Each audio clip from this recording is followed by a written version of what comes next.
the prayer list. If we ever have a handout, that's where it's going to be. I'll put it by the prayer list, okay? Now what this is simply an illustration of the temple that Ezekiel is describing. The temple that Ezekiel is describing. That's what we have on this page there. I want us to understand a little bit more about the temple itself. Not necessarily its structure at this point. We'll get into that as we look down through Ezekiel chapter 40. But there's a series of temples that we need to be aware of. From the days of Moses through the lifetime of King David, there was no temple. What existed was the tabernacle, the tent of meeting. Structure-wise, it's very similar in the sense of how things were laid out. But there wasn't a temple until the days of Solomon, David's son, who was the third king of ancient Israel. Solomon basically fulfilled the dream of David. David wanted to build a house for the Lord, and it was in his heart to do so. God told him his son would build God a house, but David would not, because David was a warrior. He was a man of blood. And God told him, no, you will not build a house for me. But one thing that David did do is he began gathering the materials that would be necessary to build the temple. When Solomon came along and came of age, when he took the throne, and a little bit sometime later, they began work on the temple. That's the first temple. That temple is the one that you find in the Old Testament up until after the deportation to Babylon. That was a temple. It was Solomon's temple. It was a beautiful temple. It was very, very well done. Solomon, because of his power in that part of the world and the different treaties he had with different people groups, he was able to gather all the kind of materials that he wanted. As a matter of fact, it seemed that there was a lot of gold that would also be added to the temple to even make it even more beautiful. The writer of Kings says in Solomon's day, gold and silver were as plentiful as rocks. Now, if you've ever been to Israel or you've seen the pictures of Israel, there is no shortage of rocks, which gives you an indication of how abundant those kind of precious metals undoubtedly were. So that was Solomon's temple. Solomon's temple stood from the time of Solomon up until 586 BC. 586 BC. Solomon's temple stood. Solomon's temple was destroyed by King Nebuchadnezzar, his army. And the temple then was in ruins. At 444 BC, the edict was given for the Jews to begin returning from Jerusalem from Persia. The Persian king Cyrus was the king or the emperor of Persia, the Medo-Persian Empire, and he issued an edict in 444 BC for the Jews could start returning for those who wished to do so. The first group that came was the governor's name was Zerubbabel. Kind of fun name to say if you want to say it, Zerubbabel, if you like the bees.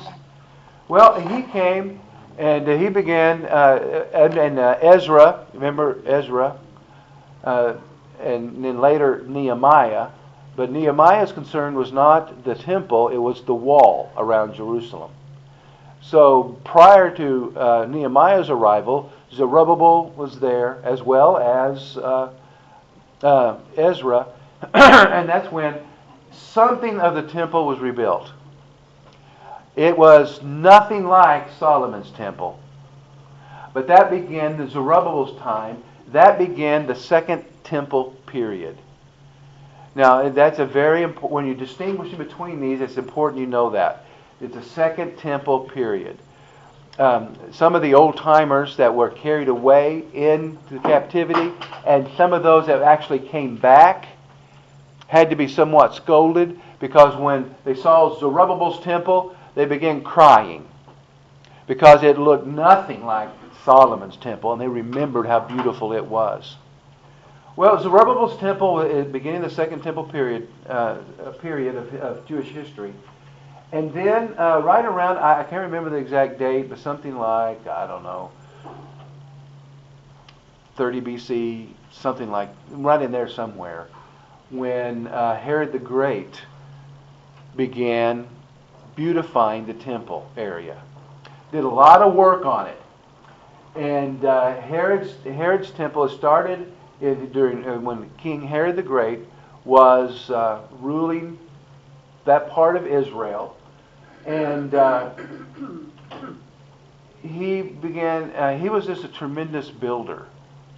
Now, I'm not saying he's the one that did the building, but he's the one that authorized the building. And it's absolutely remarkable what they were able to accomplish during the days of Herod the Great and afterwards. This temple that began with Zerubbabel was almost finished by Herod the Great. Now, Herod died in 4 BC, right in there. But the work on the temple continued. He increased the size of the area that the temple was going to be built on. They did remarkable work. And I've mentioned to you, and you're probably tired of hearing this, but when you looked at the remnants of Herod's temple, it's just stunning. It really is. There is one particular stone of incredible notoriety. And it probably set up in the wall around the temple, something about 25 to 35 feet up. Its estimated weight is 600 tons. The interesting, and that's amazing enough. I mean, it's as thick as I am tall, and it's about 60 feet long. I mean, it's huge. I don't know how thick it is because I couldn't tell by that. But when you look at it, it was very, very well done. Right along the edges, the top of it and the bottom of it, it's smooth, and it's almost like you just took a router and went right around it. I mean, it just looks. Of course, it wasn't. There's no such thing like that back then. And then, really, those rocks are tight enough you really can't slide paper in between them. Now, you can out at the western wall, the Wailing Wall. There are little crevices there because it's been out in the weather for 2,000 years or more. So Herod's temple was the second temple, and it was built, and actually even in AD 70, that's when that temple was destroyed. And it wasn't totally finished yet. So, I mean, it's easily, 75, 80 years they were working on that temple. In Jesus' day, that temple was still under construction. Not the temple proper, but some of the areas around the temple. They were the construction continued. And in AD 70, that temple was destroyed. It was destroyed by General Titus, the Roman army. On Passover, they surrounded. Well, let me back up a little bit. In AD 66 in Caesarea, there was a Jewish uprising. And there was a Jewish revolt. And it began to spread. And this was during of course, the Roman occupation. So the Romans touted what they called the Roman peace, the peace that Rome maintained, and they would do whatever it took in order to have that peace. So when you have an uprising, the Romans are going to deal with it, and they did.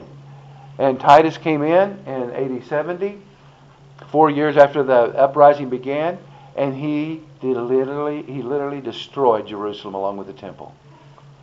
He just destroyed it, cut down every tree, devastated. Any kind of vineyard, everything. The Romans destroyed it. They wanted to absolutely put it down. And then by AD 73 was the last holdout of the Jews in that rebellion, and that was at a place called Masada. Interesting place. Masada is not mentioned in the Bible, but it was really the result of the vision of Herod the Great. On the north side of a mountain, it was a mountain. On the north side of it, there was actually a hanging palace there. But there's no record of Herod the Great ever being up there. But they had 2 walls to protect it, There was only one way up, called the Snake's Path, and it's incredibly steep. And it's just absolutely stunning that they were able to do that. But the Romans finally broke through. They built really a siege ramp up from the west side, and were able to finally get in there and whatnot. So that was the end. In AD 70 was the end of the Second Temple. Now, why am I telling you all this? Am I just going to bore you with a lecture? No, I'm not, because tonight we're going to be looking at Ezekiel's temple. It's called that because he's the one that talks about it. It's about 30 or 40% larger than the Second Temple. All right? So we know he's not describing the Second Temple. Okay? Why? Because the dimensions don't jive. It's obviously not the same temple. Now, the thing about Ezekiel's temple that's challenging is, where do we put it? I mean, really, where do we put this temple? Do we put it? I got a question mark right there. And there's a reason why I've got a question mark right there, because it's a question. I don't know. But some suggest, and if you read the book of Revelation and other passages, you'll get this, that during the time of Jacob's trouble, the Great Tribulation, there's going to be a Jewish temple. And some suggest that this will be the third temple, the tribulation temple. Okay? Makes sense, because there's going to be a time when there's going to be a pseudo-peace that Israel's going to experience when Antichrist comes on the scene. If the details are close to being accurate, for the 7-year period, it's 7 years, that period of Jacob's trouble, what we call the Great Tribulation, the first 3.5 of those years, of that 7-year period, is going to be a time of unparalleled peace. And then during the middle of that, the Antichrist is going to reveal his true colors. And that's when what you think of when you think about the tribulation is going to be taking place, that last 3.5 years. Daniel, the book of Daniel bears this out, as well as the book of Revelation, and other segments of Scripture play into that as well. So, could it be that the third temple is going to be the so-called tribulation? The tribulation temple. Seemingly makes sense. Now, if that is the case, then when we get to Ezekiel's temple, that's the fourth temple. So, if this is the tribulation temple, when would this one be? The millennial temple. The millennium. The 1,000-year reign of Christ upon the earth. That's when this temple, then, would be the focal point. Now, there's details about that of course, we can't answer every single question that comes to that. So, is this the one that's going to be described? And seemingly, I would suggest that probably, now I didn't say it is, but it probably is the temple that Ezekiel is describing in chapters 40 through 42. He is describing a temple. Very, very detailed description. Now, in the page that you've got gives you some indication of what some of it will look like. Okay? What some of it will look like when you look at it right there, and you can look at much of that on your own. Now, I'm going to begin reading in chapter 40, verse 1. And I'm using a different translation than I normally use for one particular purpose. The translation that I normally use still uses Jewish measurements, cubits and spans. And we're just not, that's something that's foreign to us. And we don't think about cubits and spans in that kind of sense. And when we do that, we kind of get lost in the fog. Well, the translation I'm using is the Holman Christian Standard Bible, and it's for this particular purpose. It converts the Jewish measurements into measurements that we are familiar with. In other words, you don't have to think about it or get down on a piece of paper and figure out, well, 10 cubits, how long is that? You know, that kind of thing. All right? All right. Let's pick it up then.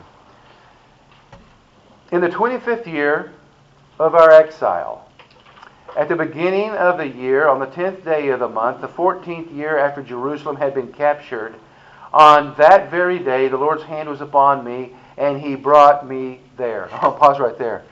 That is a precise date.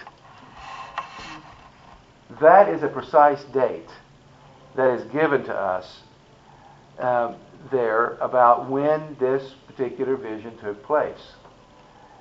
It was April 6th. And you go on beyond that, because we know what year that Jerusalem was captured. It is 14 years after that you find that mentioned here. Okay? It said, in visions of God, He took me to the land of Israel and set me down on a very high mountain. On its southern slope was a structure resembling a city. He brought me there, and I saw a man whose appearance was like bronze, with a linen cord and a measuring rod in his hand. He was standing by the gate, and he spoke to me, Son of man, look with your eyes, listen with your ears, and pay attention to everything that I am going to show you. For you have been brought here so that I might show it to you. Report everything you see to the house of Israel. So this is a vision where Ezekiel is going to carry it back to the captives of Israel, and he's going to tell them everything that he has seen and heard. And even though we're dealing with the temple for only 3 chapters, there's going to be a lot of other things that seems also yet future that he's going to be dealing with in the balance of his book. Okay? So with that, here's this guy. And it says, now there was a wall surrounding the outside of the temple. Okay? You've got to kind of represent it here as well. The wall surrounding the outside of the temple. And the measuring rod in the man's hand was 6 units of 21 inches. Each unit was the standard length plus 3 inches. He measured the thickness of the wall structure. It was about 10 feet. And its height was the same. Then he came to the gate that faced east and climbed its steps. He measured the threshold of the gate. It was 10 feet deep. The first threshold was 10 feet deep. Each recess was about 10 feet long and 10 feet deep. And there was space of 8 3/4 feet between the recesses. The inner threshold of the gate on the temple side next to the gate's portico was about 10 feet. And he measured the portico of the gate. It was 14 feet, and its plasters were 3.5 feet. The portico of the gate was on the temple side. Now, did you get all that?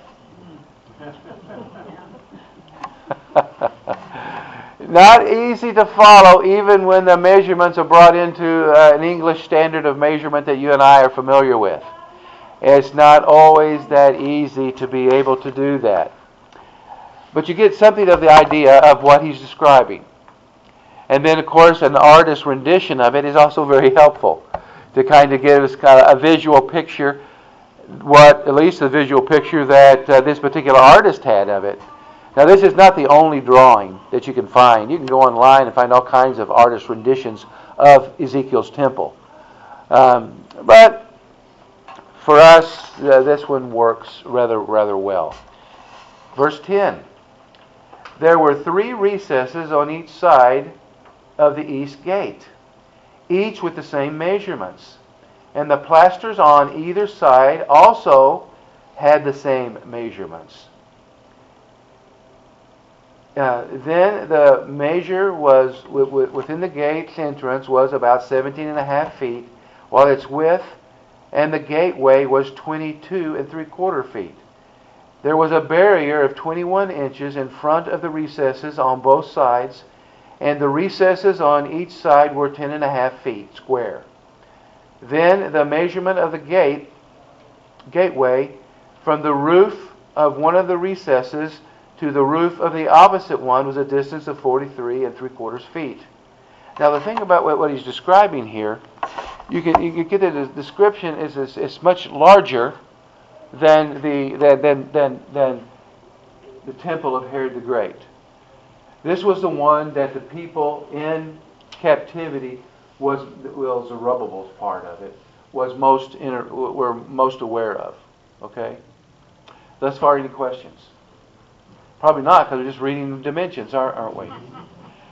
Let's kind of step back for just a moment and not just continue reading ad nauseum these particular dimensions, because if you're like me, you kind of get lost in it.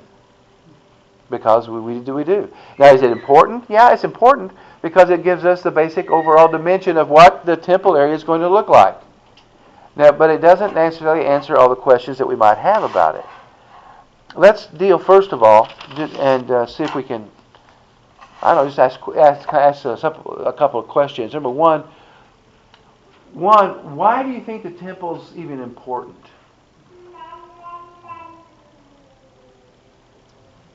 Anybody? Yes. Getting back to sacrifices, correct? Well, it is important in the sense of sacrifices. But that raises some interesting questions too, about if this temple is a millennial temple and Christ is reigning as king from Jerusalem, why then are we returning to sacrifices? It's interesting that is a question that will need to be answered. And there are some people that offer some solutions to that issue, but it's a real serious one. But most of the time when we think about the future temple in our day, it's this one that we're thinking about. This particular temple. Why?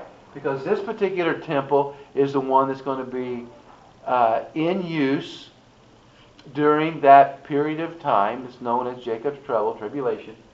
And also this one, like the question mark, this one is going to be the one where the Antichrist is actually going to come in and lift an image of himself in it 3.5 years in.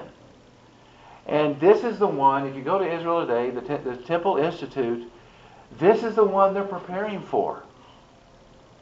This is the one that apparently, I don't know, I haven't researched this very much, really, but there are those in Israel that are very serious about this third temple. As a matter of fact, it wasn't that long ago that 6 red heifers from Texas were flown to Israel, and those heifers are being examined all along the way to make sure that they are totally red and with no other colors of hair, because it needs to be a red heifer with the ashes of the red heifer will sanctify the implements that's going to be used in the temple. So they're serious enough about it that they actually do have the red heifers now in Israel. And I guess there are people that are checking every hair on those animals to make sure that they are suitable to be the ones used to sanctify. And that's wild, I know.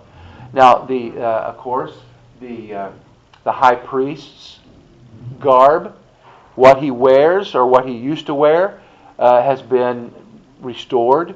They have that available. They have what Levites will wear. They have what the general priests will wear. They have the different implements that were used in the temple.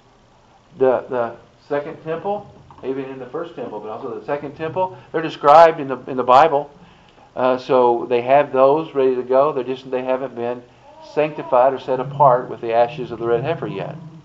Apparently, now I don't know how they did this, but they know because of the use of DNA. Some have suggested that they already know who can serve as a priest and who cannot.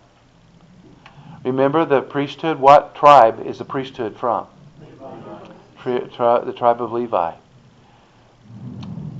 Moses was from the tribe of Levi. Aaron, his brother, was the first high priest from the tribe of Levi. Now you have the priests from the tribe of Levi, but you also have a lot of Levites Now, what are their purposes? Help set it up. They're servants of the temple. That's what they do. They are servants in the temple. And what they do, they do a lot of the menial stuff. They carry the ark, those kind of things. So there is a serious effort to make preparations in order to get this temple built. But it's going to be somewhat challenging in order to get that temple built. What's the problem? The mosque. The Dome of the Rock, that's right. The mosque is on the old Temple Mount site. And I don't know exactly how that's going to be handled. I can affirm that even though that's considered to be a holy place in Islam, it's not as holy sometimes as we think it is. Because it's not used as a mosque in the sense that other mosques are used. And there's video of kids, up there on top, Palestinian kids, kicking soccer balls against the walls, the sides of it. So not too much, I guess, sacred. I don't know how it's going to be negotiated. Your guess is as good as anyone else's. But some assume that when the Antichrist comes to power, that he will be able to negotiate with the Muslim world and the Jewish world to make a compromise of some sort where the temple can be rebuilt. Now, the entire area that was used before, I forgot, it was about 100 acres, something like that, 100 acre extended. Herod the Great did a lot of that extension to it as well. The problem, when you look at it though, and I've mentioned this to you before, I think there's room for the temple right now without even touching the Dome of the Rock. Because when you're standing on the Kidron, on the Mount of Olives, directly across from the Temple Mount, what you need to remember is the temple seemingly was the Jewish temple was in line with the Eastern Gate. Okay. Now the Eastern Gate is sealed, and it was sealed during the Middle Ages. And there's an Arab cemetery right in front of it, because the Sultan who captured Jerusalem was so much aware that the Messiah was going to come through the Eastern Gate that he wanted to seal it up to keep him out. Okay? That's true, by the way. He had that belief that the Jewish Messiah was going to come through that gate, so he had it sealed.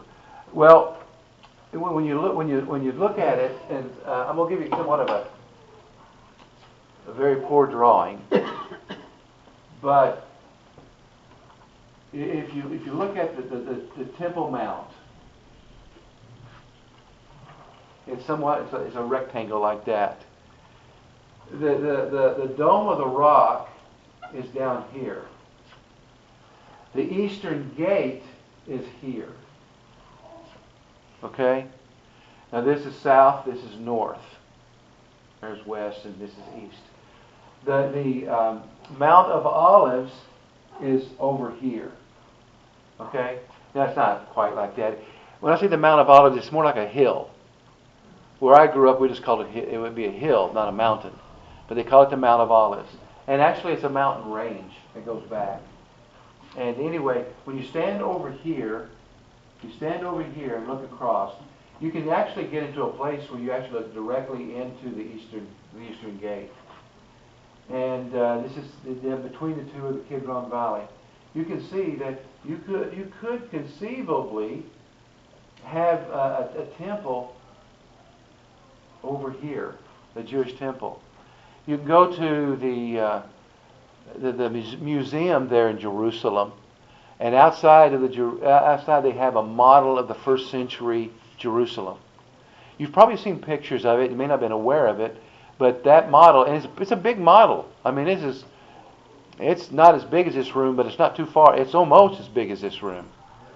And when you're looking at the Temple Mount where they've got it set, they've got the temple directly in line with the Eastern Gate. Okay?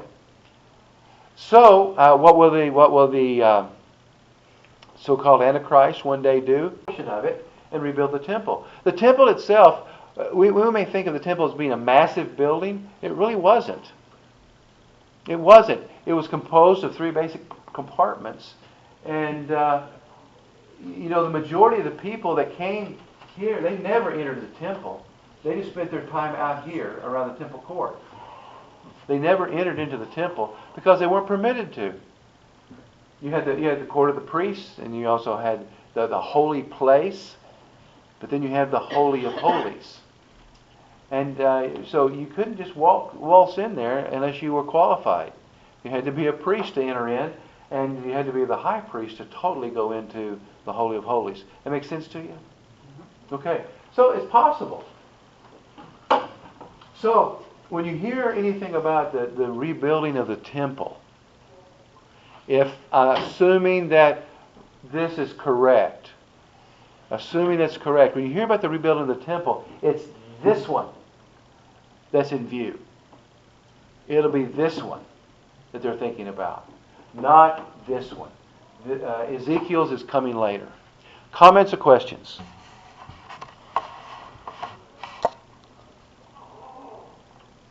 So this temple in Ezekiel is bigger than Yes. what's there now. Yes, it is.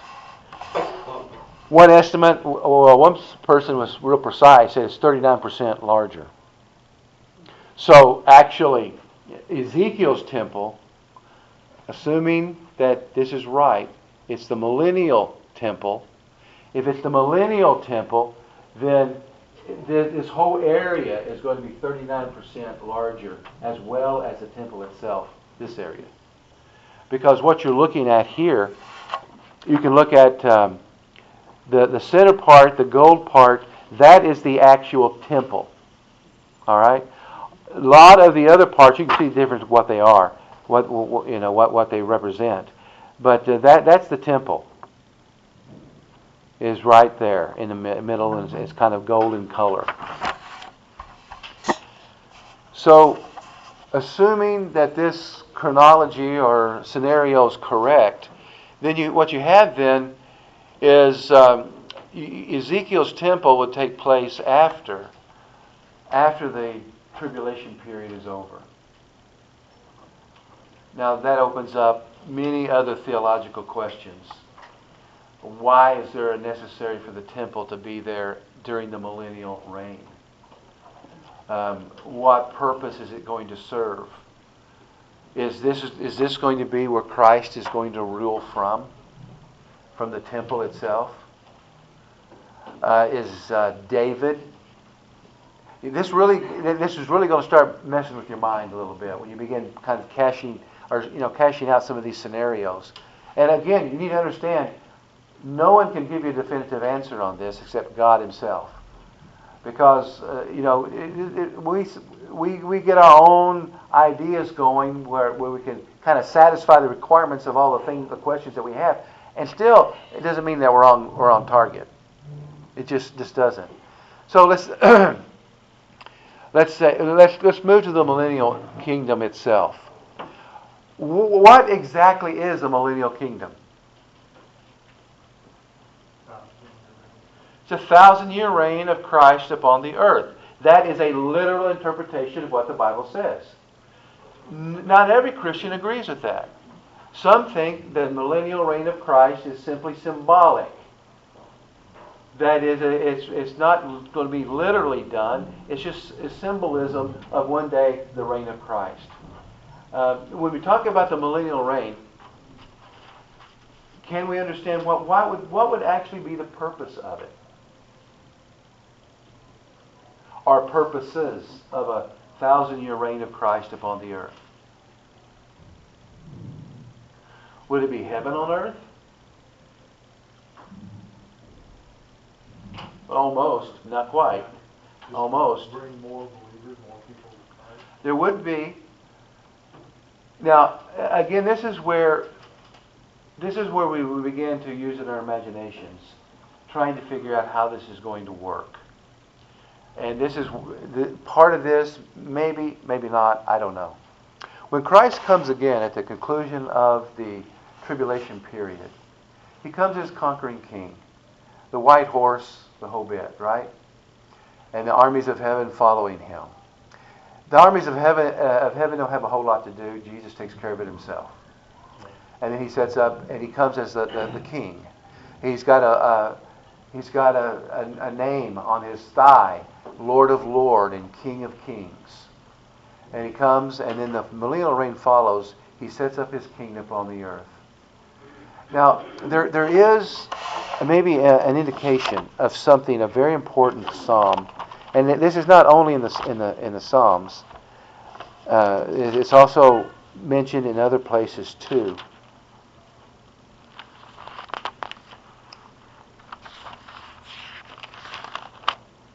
But this psalm is used a lot in the New Testament, and I want you to hear it, and I want you to think of it from the perspective of a messianic or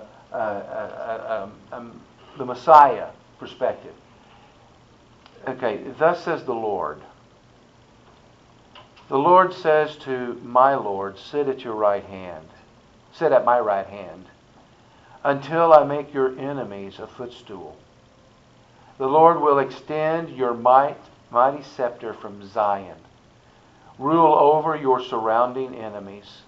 Your people will volunteer on the day of battle. It's Psalm 110, where the Lord says to my Lord. David is writing this, a Davidic psalm, pointing out that there would be a descendant of David sitting on the throne. And God was going to deliver over to him the nations. So there seems to be the necessity of the millennial reign is Jesus is going to reign upon the earth as king from Jerusalem. When He comes back as the conqueror, he brings with Him the so-called armies of heaven, which probably is a reference to the saints, which would be those who have died in Christ and those who have trusted in the hope of Christ up to that point. They come too. So you end up with a mixture of people upon the planet. You have those in resurrected bodies, glorified bodies, that have been given the authority to reign along with Christ. All right?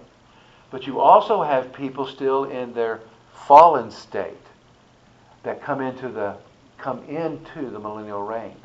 So for 1,000 years you have Christ reigning from Jerusalem. You have saints, believers reigning in different positions. Also glorified, resurrected bodies. But you also have people that are still natural people. They have not been raised to having glorified bodies. So they enter into the millennial kingdom. And there's peace that reigns.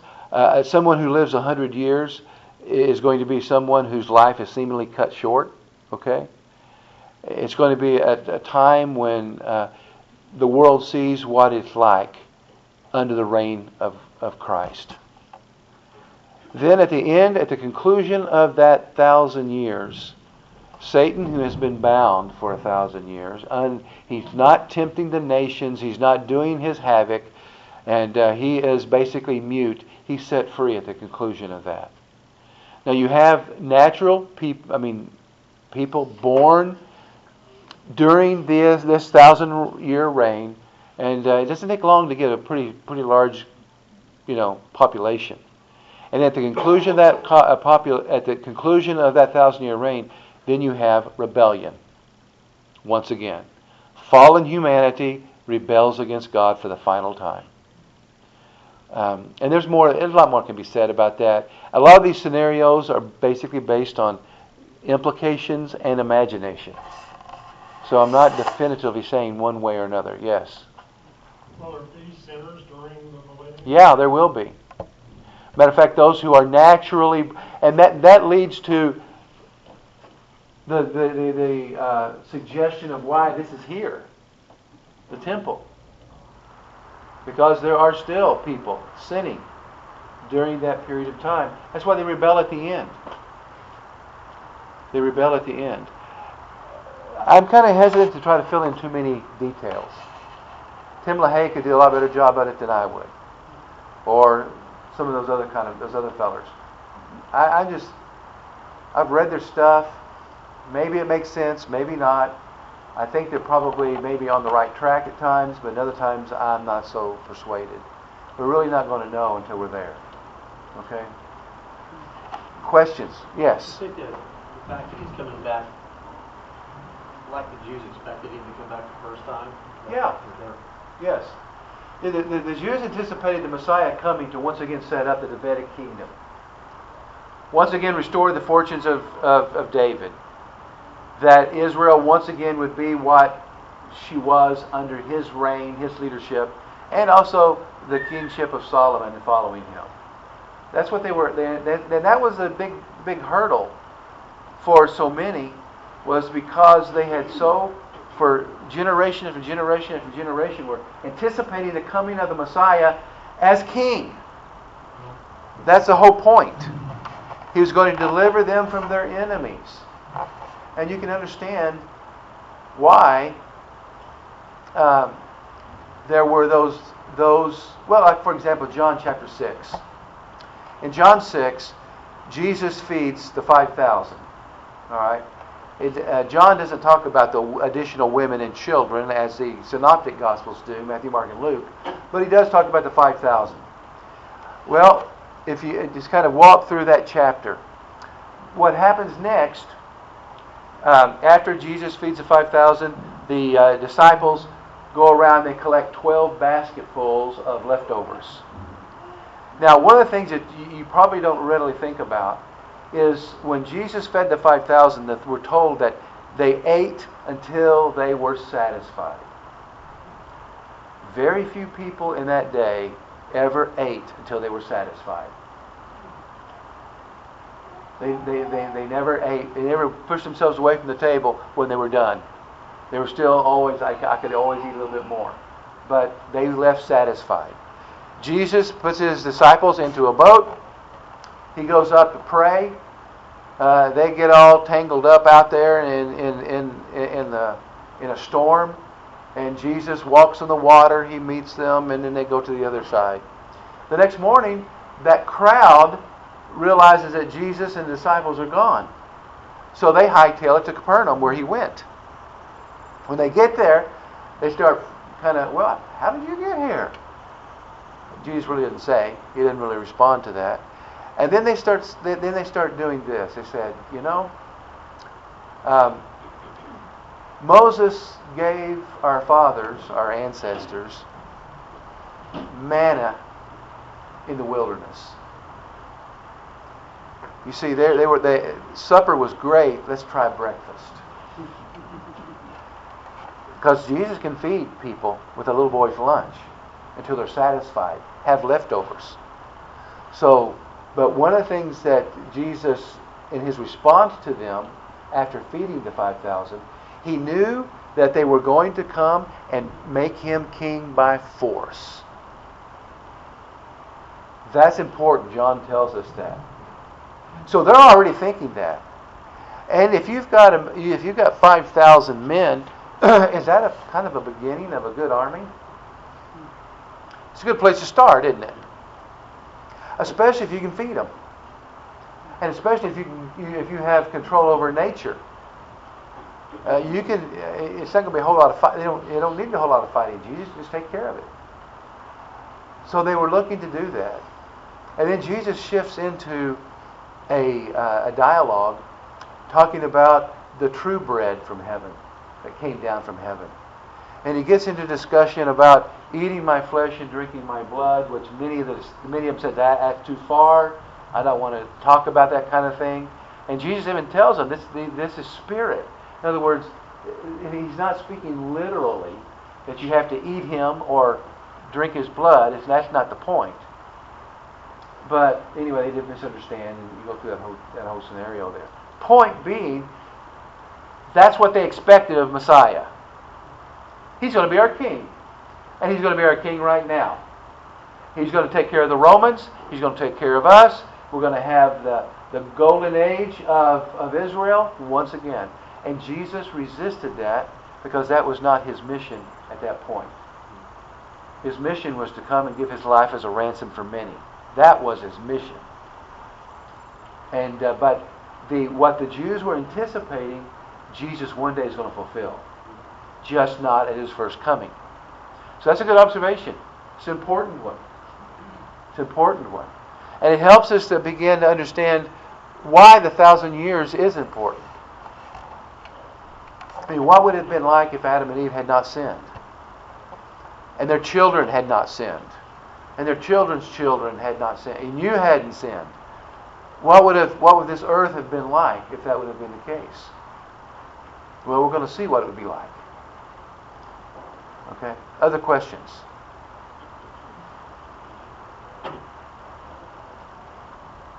Now there will to be one of the scholars that I really like, Daniel Block, who is a fantastic guy on Ezekiel. I mean, he knows. You can wake him up at 2 o'clock in the morning. He can tell you chapter and verse about whatever you want to know out of Ezekiel. It's just stunning how he has that kind of knowledge. Of course, he wrote 2-volume work. Each book is about that thick, about 700 pages. So I guess he spent a lot of time with Ezekiel to be able to write that much. He does not look at this temple the way I just expressed to you. He looks at most of this as simply symbolic, in the sense of God is, through Ezekiel, is encouraging his people. Now, Daniel Block mentioned that his dad, he looked at it very much like I just shared with you. And his dad was approaching the end of his life, and he told his dad, because they talked about Ezekiel a lot. He said, "Well, Dad, you're going to find out a lot more about Ezekiel than I've ever known in just a short period. Maybe you can. Maybe when I get there, you can tell me where I've messed up in my interpretations of Ezekiel, or something like that." Anyway, so there's some very reputable scholars who will disagree. They'll look at this is just primarily a symbolic representation, just encouragement to God's people. They're in they're in captivity. And they need a good word. They need to be encouraged. Right? Go ahead and agree with me. They did need encouraged. But it doesn't mean what Ezekiel is talking about is simply just a story of encouragement. It can be much more than that. And I think it is much more than that. Much more than that. Any other questions?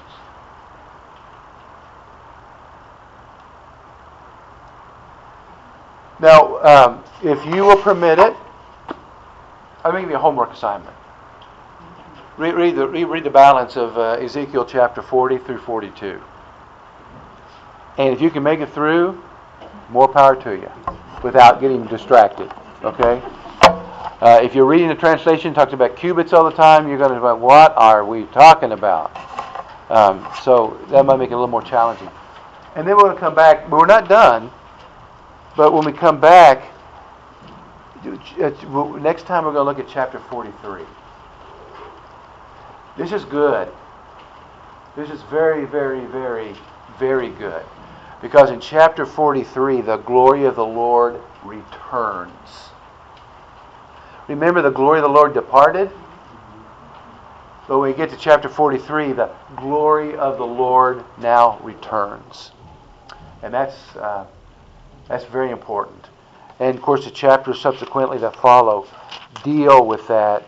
And it continues, we're still talking about the temple, but we're talking about other aspects of it, of what the duties are going to be for the Levites and the priests and etc. And we're going to get into information about the sacrifices, the people's sacrifices, where the allotments of the land are going to be. So the people are the tribes are once again going to be given sections of the promised land. That'll be in chapters 48 and following. Okay. Any other comments or questions you want to share? Andy, I just have a question. Yes. It didn't seem to me like I remember reading where Jesus is going to come to the Mount of Olives and there's going to be an earthquake and it's going to separate. Yes. What temple is that? Well, that seemingly is going to be the conclusion of the tribulation period. Interestingly enough, I don't know if you've heard this or not, but a number of years ago, some Jewish businessmen were going to build a very nice, ritzy hotel on the Mount of Olives. And when they had the geologic survey done, they found something quite unique. In the Mount of Olives, which is, remember, it's more than just the top of a hill. It's kind of like a range down through there. There is a fault that runs east and west. And that's exactly the way it's prophesied it's going to split, east to west. Again, I'm using a little bit of sanctified imagination here. Okay, just hang with me here. If that be the case, then what is suggested at this point is that the Mount of Olives is going to divide along that fault line, east to west, when the Lord comes. Because He's going to come and He's going to land, He's going to set His feet on the Mount of Olives. As He's doing that, the fault line is going to split. Part of the mountain is going to go this way, part of it's going this way. Okay? So you end up with a valley. Well, this fault line is going to go right on into the eastern gate. And the Sultan's sealing that gate ain't going to work. Because this earthquake, if it's strong enough to divide the mountain and form a valley, it's going to go right on into the temple area. And the Lord, the Messiah, is going to, just as it's prophesied, just as the Sultan believed it was going to take place, he's going to walk through the eastern gate. Okay? Did they build a hotel? Huh? Did they build a hotel? Oh no. They were denied the opportunity to build because of that fault line. It was not considered stable enough. Israel has a lot of earthquakes because the Rift Valley. Well, I better not draw any more. But the Rift Valley, as you got the Sea of Galilee and you got the Jordan River and you got the Dead Sea. That down through there, that is an unstable area. So, anyway. Any further question? So next time it's going to be what? Chapter what? 43. 43. We'll begin looking at the return of the glory of the Lord. Okay? All right. Very good. Thank you much. Thank you.